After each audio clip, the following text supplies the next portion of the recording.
Ini tanda apa? Hati kita dikuasai oleh syaitan. Nah kalau udah seperti ini maka kita bisa masuk ke dalam 4 perkara.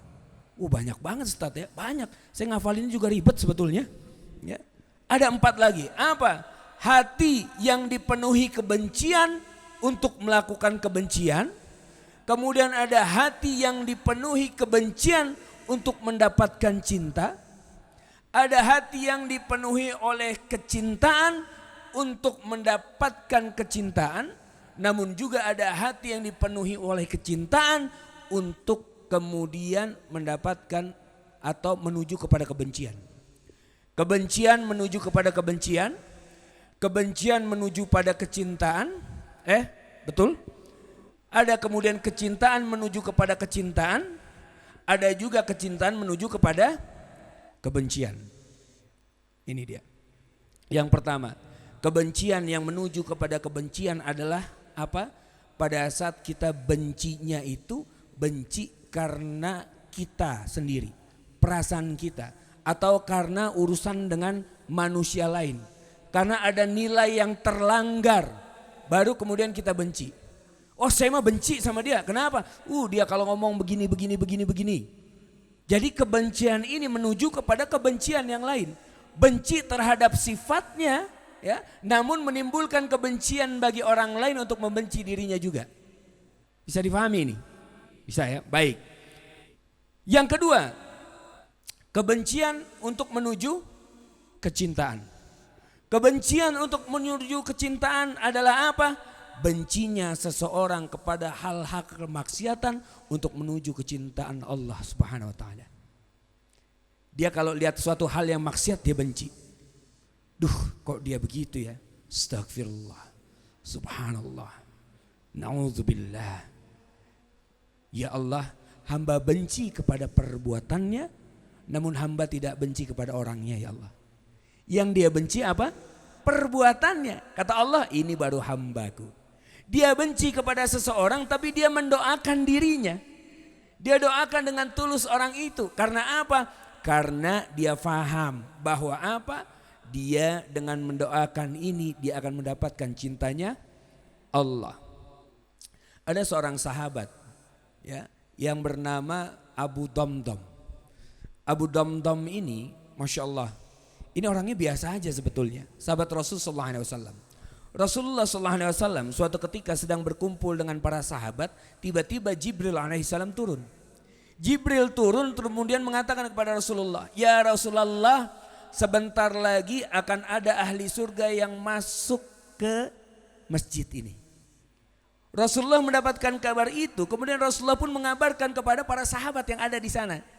Sebentar lagi akan ada ahli surga yang masuk ke masjid ini. Coba sandani ayahanda bunda ikhwah. Kalau saya mengatakan begini, sebentar lagi akan ada ahli surga yang mau masuk ke Bogor. Sebentar lagi. Itu kira-kira otomatis kita kemana itu pandangan kita? Ke pintu. Siapa ya? Kan gitu ya? Siapa kira-kira? Sama. Para sahabat pun kemarin pada saat dikatakan hal itu langsung melihat. Siapa? Ternyata yang masuk seorang sahabat bernama Abu Damdam. Abu Damdam. Abu Damdam sholat, habis sholat kemudian berbincang sebentar pulang. Dan para sahabat biasa aja. Dia. Apa ya kira-kira amalannya? Bisa difahami ya? Dia. Kalau sekarang mau udah selfie pasti itu. Wah di surga ya, wah cek gitu. Kalau dulu enggak, ya biasa aja. Tiba-tiba hari kedua Jibril turun lagi mengabarkan akan ada ahli surga yang masuk ke masjid ini. Pas dilihat ternyata Abu Damdam lagi yang masuk. Dia lagi. Semakin bertanya-tanya sahabat, apa ini amalannya? Di hari ketiga kejadian serupa dan yang masuk Abu Damdam lagi. Pada saat di hari ketiga anak dari Umar bin Khattab ya, Ibnu Umar, Abdullah ibn Umar itu langsung mengejar Abu Damdam. Ya Abu Damdam, ya Abu Damdam, sebentar tunggu katanya. Iya ada apa katanya. Bolehkah aku menginap di rumahmu? Boleh enggak aku nginap di rumah kamu? Boleh silakan. Senang Abu Damdam. Dalam Islam menginap di rumah saudaranya, di rumah temannya itu boleh 3 hari. Ini adab nih ya. 3 hari boleh nginep di rumah temannya. Dan bagi orang yang diinapi, ya, kalau dia faham yang namanya adab, dia akan memuliakan tamunya itu. Dia memuliakan tamu itu dikasih kesempatan oleh Allah untuk mendapatkan pahala yang luar biasa. Ini dia. Jadi kalau ada orang mau nginep di tempat kita jangan cemberut. Mau siapa? Mau nginep? Aduh pakai nginep lagi. Mau makan pasti ini. Pasti mau ini nih. Ada begitu tuh. Ada saudara sendiri padahal, ya kan? Ini adik kamu mau nginep lagi, ngerepotin. Subhanallah. 3 hari. Kenapa 3 hari Ustadz? Karena lebih dari 3 hari nyusahin namanya. 3 hari. Ya, memang peraturannya begitu. Dalam adabnya begitu, 3 hari. Nah, setelah itu nginaplah Abdullah ibn Umar untuk apa? Untuk mendapatkan informasi. Ini Abu Damdam ini kira-kira apa sih amalnya?